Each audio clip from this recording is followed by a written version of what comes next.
You sit in your living room on a quiet evening in England, the kettle cooling on the kitchen counter, the soft hum of the boiler ticking in the background. And outside the window, the street you have lived on for years looks exactly the same as it always has. The same brick terraces, the same hedges trimmed by careful neighbours, the same pride you feel every time you remember that this home is yours. Perhaps the result of decades of work, mortgage payments, and quiet sacrifice. The kind of stability millions of people in Britain dream about but cannot yet reach. And in that moment, you feel safe, protected, settled, like you have finally beaten the housing madness that grips this country. But then it happens. The ordinary knock of the letterbox, the quiet slide of paper across the hallway floor. And when you walk over and pick it up, you see the unmistakable color, the dull, official brown envelope that lands on your doormat, stamped with your local council's crest. And suddenly, that feeling of security begins to drain away, because inside is a letter explaining that your property has been identified as part of a new enforcement category linked to empty or underused housing. And just like that, your home is no longer just your home. It has become a data point inside a system that is desperately searching for revenue.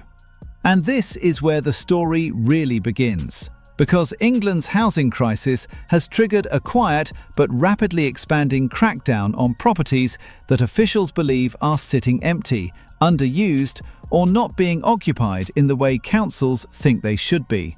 And welcome to the empty homes enforcement wave of 2026, where bankrupt local councils facing Section 114 notices are searching for every possible way to squeeze revenue from housing stock. Where frozen tax thresholds and rising emergency accommodation costs have created the perfect financial storm. And where algorithms now scan council tax databases, land registry records, and housing usage patterns looking for properties that appear inactive or irregular. Because while you might see your home as a private refuge, the system increasingly sees it as a potential asset waiting to be unlocked, taxed, or seized into use. And before we go any further, subscribe to the channel, because what we are doing here is not entertainment, it is collective defense. We are fighting a system that grows more aggressive every year, and your support is our shield against silence. Because the reality behind the headlines about empty homes is far more complicated than politicians admit. Official figures now suggest more than 1 million homes across England are classified as vacant or underused. A figure that includes second homes, investment properties, temporary vacancies, and homes stuck in probate disputes after inheritance cases. And while campaigners say these properties could help solve the housing shortage, councils increasingly see them as leverage, particularly when temporary accommodation for homeless families now costs local authorities roughly £2 billion every year.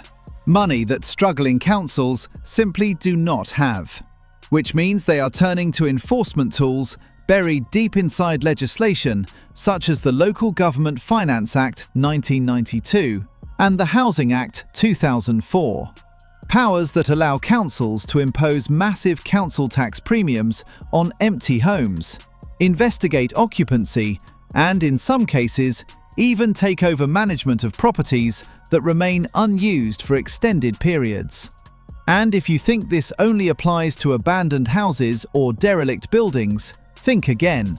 Because the definition of empty or underused can be far broader than most homeowners realize.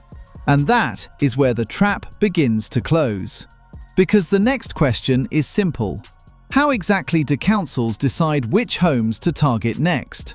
And the answer is far more unsettling than most people expect. You have just discovered that councils are now hunting for empty or underused homes, and that single brown envelope on your doormat suddenly makes far more sense. Because the real question is not whether the system exists, but how it finds you in the first place. And the answer is unsettling. because the surveillance surrounding property ownership in Britain has quietly expanded over the last decade in ways most homeowners barely notice until the moment the trap snaps shut. And it begins with the obvious layer, the one everyone expects: council tax records. Because under the Local Government Finance Act 1992, every property in England already sits inside a council database that records billing status, exemptions, occupancy declarations, and payment history. And if those records show irregular patterns, the algorithm flags your property. But that is only the first step, and the least intrusive one, because councils are increasingly cross-referencing that data with information from the Land Registry, electoral roll registrations, and utility consumption patterns, looking for clues that suggest a property may not be lived in the way its owner claims. And this is where the surveillance ladder begins to climb. Because smart meter data can indicate whether electricity usage appears consistent with daily habitation. Water companies can confirm whether a property shows normal household consumption. And even postal redirection requests can signal that someone has moved out for extended periods. But the system does not stop there, because councils facing severe financial pressure are now expanding their intelligence gathering through data partnerships with credit reference agencies and property analytics firms that specialize in identifying so-called ghost homes. Houses that appear occupied on paper but show behavioral signals suggesting otherwise. And in cities such as London, Manchester, and Birmingham, analysts increasingly combine these data points with aerial imagery and environmental scanning tools. Technologies councils are beginning to test to identify properties that appear inactive or rarely heated, which means that while you might believe your home is invisible behind closed curtains, the system may already have built a behavioral profile around it. And this is where the cruelty of the system truly shines. Because once the algorithm flags your property, the investigation process can begin quietly and without warning, often triggered by something as simple as a neighbor complaint or a routine audit of council tax exemptions. And suddenly, letters start arriving asking questions about occupancy, requests for proof of residence, demands for documents you never imagined needing to produce. Because the burden of proof sits squarely on you, not on the council. And this is where the financial damage begins to unfold. Because if investigators conclude that a property qualifies as long-term empty under local authority rules, the council can impose a council tax premium of up to 100%, sometimes even 200%, depending on the duration of vacancy, effectively doubling or tripling the annual tax bill on the property overnight. And that is only the beginning, because those charges can be backdated, meaning months or even years of additional tax can suddenly appear on a single demand notice, turning what once seemed like a manageable expense into a financial avalanche that lands without warning.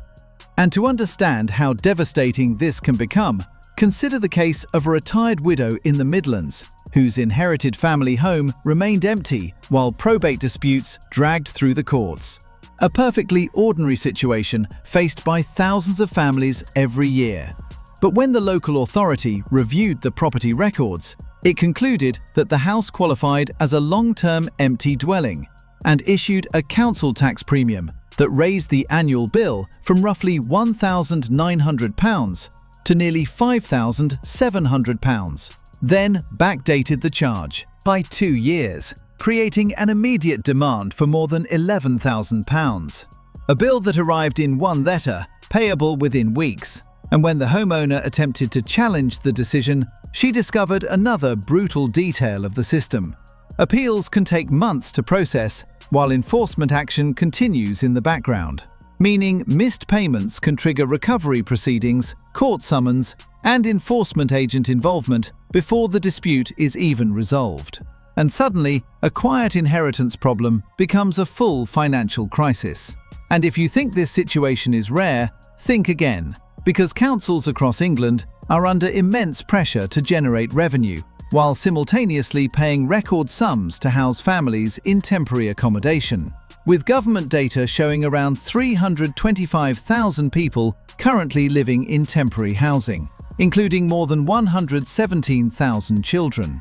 And that pressure feeds directly into enforcement activity, because empty homes represent a visible political plus. Target, a way for authorities to claim they are tackling the housing shortage while simultaneously increasing tax revenue from properties they believe are not being used efficiently. And this is exactly why housing campaigners warn that the system increasingly treats underused housing as a fiscal opportunity rather than a simple planning issue. Because when bankrupt local councils face deficits large enough to trigger Section 114 notices, the incentive to pursue empty home premiums becomes overwhelming, turning what once looked like a niche policy into a rapidly expanding enforcement strategy across the country. And yet, here is the myth most homeowners still believe: the comforting assumption that if you are renovating a property, handling probate, traveling abroad for extended periods, or simply leaving a second home empty occasionally, then none of this applies to you. That common sense will prevail, and the council will understand the situation. But you think you are safe. You are not. Because the law surrounding empty homes contains definitions and thresholds that can transform ordinary life circumstances into a technical breach of council tax rules. And when that happens, the system rarely asks whether your situation is reasonable. It simply checks whether the legal criteria have been met. And once those criteria appear satisfied, the enforcement process moves forward with remarkable efficiency, leaving homeowners scrambling to prove occupancy, eligibility for exemptions, or legitimate reasons for temporary vacancy, often long after the financial penalties have already begun accumulating. And that is why understanding the legal reality behind these powers is not optional in 2026. It is essential survival knowledge. Because the difference between a routine property situation and a five-figure tax demand often comes down to a handful of legal definitions buried deep inside legislation most homeowners have never read. And the moment you discover how those definitions actually work, you realize just how fragile the assumption of safety really is. The myth we ended on is the one almost every homeowner in Britain believes. The comforting idea that if your property is empty for a perfectly reasonable reason, then the council will automatically understand and leave you alone. That common sense will prevail. That the system will recognize life happens. Probate delays happen. Renovations happen. Work relocations happen. But the harsh truth buried inside council tax law tells a very different story. Because under the Local Government Finance Act 1992 and later amendments introduced through the Rating, Property in Common Occupation and Council Tax Empty Dwellings legislation, the definition of an empty property is brutally simple. A dwelling that is substantially unfurnished and not used as a main residence for a specified period, often 6 months, sometimes longer, depending on the council's local policy. And once that clock begins ticking, the law does not ask why the property is empty. It asks only whether the exemption period has expired. Which means your reasonable life circumstance becomes irrelevant once the statutory deadline passes. And that is where the financial mathematics begin to expose the danger hiding behind that myth. Because imagine a typical Band D property in England, with a council tax bill of around £2,100 per year in 2026. A fairly normal figure across large parts of the country. Now imagine that property becomes technically classified as long-term empty after 12 months. The council may apply a 100% premium, instantly doubling the bill to £4,200 per year. Leave it empty longer, and the premium can rise to 200% in some areas, meaning the annual bill jumps to £6,300. And if investigators conclude the property has been empty for several years, those charges can be backdated, which means 3 years of premium taxation suddenly lands on your doormat as a demand approaching £18,900. And that is before enforcement costs, court summons fees, or enforcement agent charges begin to accumulate. And suddenly, what looked like a harmless delay in selling or renovating a property becomes a financial event that threatens your entire savings buffer. And this is exactly the mechanism that housing analysts now describe as a stealth tax, quietly expanding across England's housing system. Because while politicians speak about solving the housing crisis, the practical effect for many property owners is a rapidly escalating tax burden triggered by definitions they barely knew existed. And the pressure intensifies further when councils begin exploring enforcement powers beyond simple taxation. Because under the Housing Act 2004, local authorities can apply for empty dwelling management orders, allowing them to take control of properties that remain unused for extended periods. A power originally designed for abandoned homes, but increasingly discussed in the context of wider housing shortages. And while these orders remain relatively rare, their existence demonstrates how far the system can go when political pressure builds. Because once a property becomes classified as persistently empty, the council can step in, manage the building, rent it out, and recover costs from the owner. A process that transforms private property into a publicly managed asset.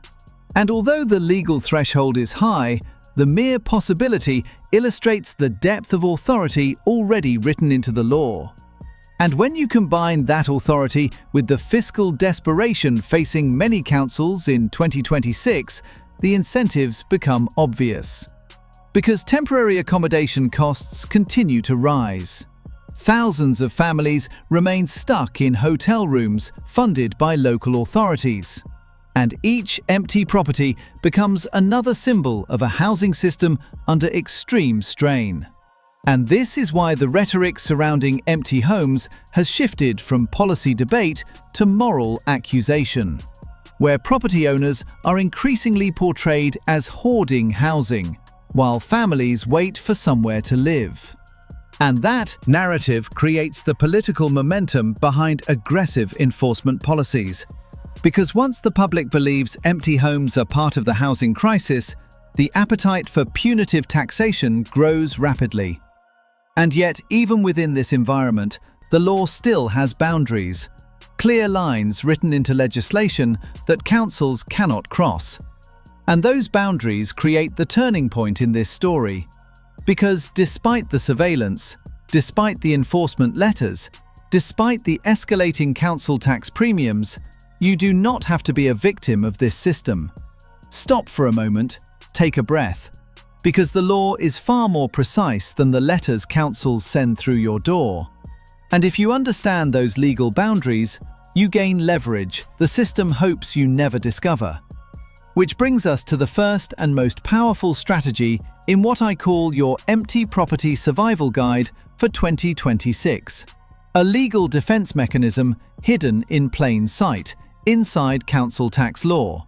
The primary residence evidence shield. A strategy rooted in how the law defines occupation rather than how councils casually interpret it.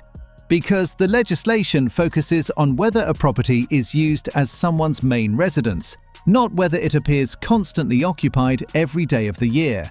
And that distinction creates a powerful legal argument if you can demonstrate genuine residential intention through documentation and behavioral evidence. Meaning that if you maintain evidence showing the property remains your primary home or is temporarily unused for legitimate reasons within exemption rules, you can challenge the classification of the property as long-term empty. And this is where documentation becomes your strongest weapon, because councils often rely on automated assumptions triggered by data signals. But the law still requires factual evidence when those assumptions are challenged, which means maintaining records such as utility usage, electoral registration, insurance policies, renovation permits, or probate documentation can establish a narrative of legitimate occupancy or temporary absence that undermines the council's claim. And when those records appear during a formal challenge or tribunal review, the enforcement narrative can collapse quickly. Because once the classification of the property becomes legally questionable, the council's authority to impose premiums weakens dramatically. And this is not theoretical. Tribunals, such as the Valuation Tribunal for England, have repeatedly ruled that councils must demonstrate clear legal justification for empty property classifications, rather than relying solely on administrative assumptions. And when homeowners present coherent evidence, the balance of power shifts unexpectedly, because suddenly the system must prove its case, rather than simply demand payment. And that moment, when the burden of proof flips back onto the authority, is the moment the trap begins to open, rather than close. Because once you understand that council tax enforcement depends on legal definitions, rather than automated suspicion, you realize something extraordinary. The system looks overwhelming only when you face it without the law on your side. But the moment you step into that legal framework with evidence and clarity, the entire structure becomes negotiable, challengeable, and, in many cases, beatable. Now that you understand how the system identifies empty homes and how the law actually defines occupancy, the final step is turning that knowledge into practical protection. Because the truth about Britain's empty homes crackdown is this: councils only gain power when homeowners panic, make mistakes, or simply comply without understanding their rights. And that is exactly why the remaining strategies in your Empty Property Survival Guide for 2026 matter so much. Because they convert fear into leverage and confusion into control. And the second strategy begins with the most common mistake property owners make the moment that brown envelope lands on the doormat. They ignore it. They put it aside, hoping the issue will quietly disappear while they deal with probate paperwork, renovation delays, or family complications. And that single act of delay often accelerates the entire enforcement process, because councils interpret silence as confirmation that the property is indeed empty. Which means the system quietly progresses toward council tax premiums, investigations, and eventually recovery proceedings. So the second strategy has a simple name: the immediate response rule. And it rests on a basic principle inside administrative law. Authorities must follow procedural fairness when making decisions that impose financial penalties. Which means if you respond quickly and provide evidence explaining the property's circumstances, the council must consider that evidence before finalizing enforcement action. The practical step here is simple but powerful. The moment you receive a letter questioning occupancy, you respond immediately with documentation, even if the documentation is incomplete, because the act of engaging the process forces the council to treat the case as disputed rather than confirmed. And that single procedural shift can delay enforcement timelines while you gather further evidence, which can be the difference between a manageable dispute and a sudden five-figure demand. And the emotional payoff is enormous, because instead of feeling hunted by an algorithm, you become an active participant controlling the timeline of the investigation. The third strategy moves deeper into legal territory and becomes particularly important if the council continues pursuing the case despite your evidence, because councils rely heavily on automated data analysis to identify empty properties. Yet those automated decisions must still comply with the Data Protection Act 2018 and UK GDPR Article 22, which governs automated decision-making and profiling. Meaning, if a council relies on algorithmic data signals to classify your home as empty, you have the legal right to challenge the decision and request human review of the data used to reach that conclusion. And this strategy has a dramatic name for a reason: the algorithm challenge, because the moment you submit a formal subject access request asking the council to disclose the data sources used to flag your property, you force the system to reveal its assumptions, the databases, the cross-referencing, the behavioral indicators that triggered the investigation. And when those signals prove inaccurate or incomplete, the council's case weakens dramatically. The practical step is submitting a written data access request under Article 15 of UK GDPR, asking for all personal data and profiling indicators related to the property occupancy assessment, which places legal pressure on the authority to justify the investigation in a transparent way. And suddenly, the algorithm that once felt invisible becomes something you can interrogate directly. The fourth strategy addresses the scenario many viewers fear most: the situation where the council has already issued a large premium demand or backdated tax bill, because at that stage the numbers can feel overwhelming.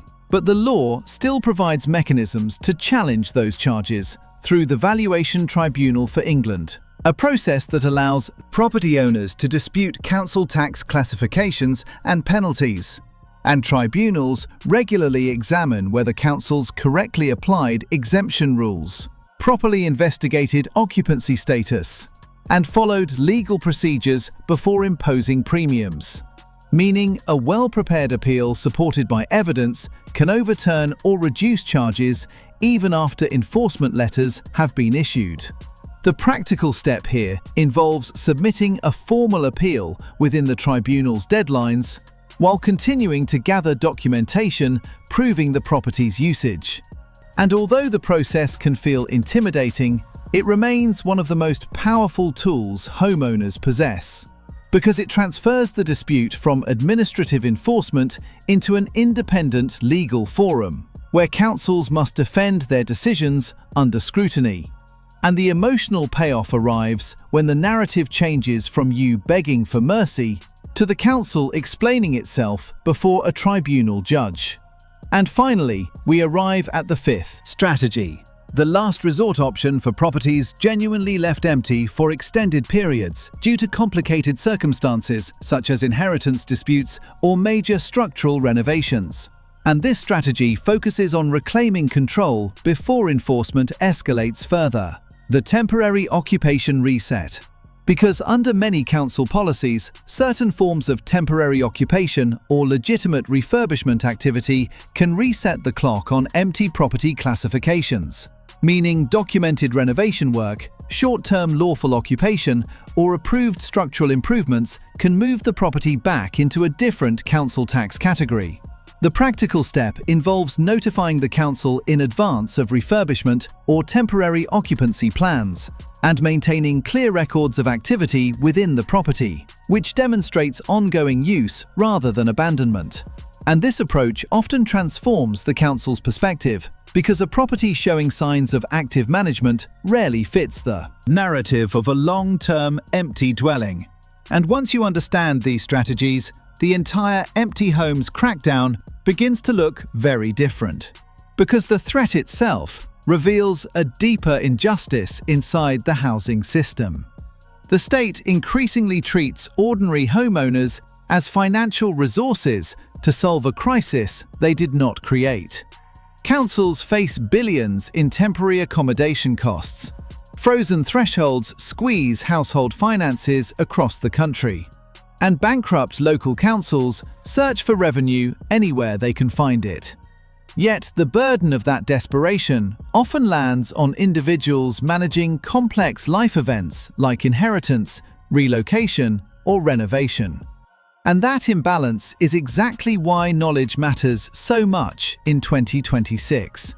Because the system only wins when homeowners comply in ignorance. But the moment you understand the legal boundaries written into the Local Government Finance Act, the Housing Act 2004, and Data Protection Law, the balance of power changes dramatically.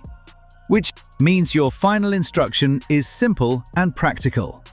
Keep documentation proving how your property is used.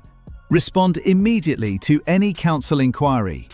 And if an investigation begins, do not panic and do not surrender. Challenge the classification, request the data, and if necessary, take the dispute to tribunal. Because the law still belongs to you, as much as it belongs to the authorities enforcing it. And now, I want to hear from you. Have you ever received one of these letters questioning property occupancy? Has your council attempted to apply an empty homes premium? Or are you currently navigating a probate situation where the property might be flagged as vacant? Share your experience in the comments, because collective knowledge is the strongest defense homeowners have against systems that grow more aggressive each year. And if you want more investigations exposing the hidden financial traps inside Britain's housing system, subscribe to the channel and stand with this community. Because we are not just watching these policies unfold, we are learning how to survive them together. So stay strong, know the law, and protect your property.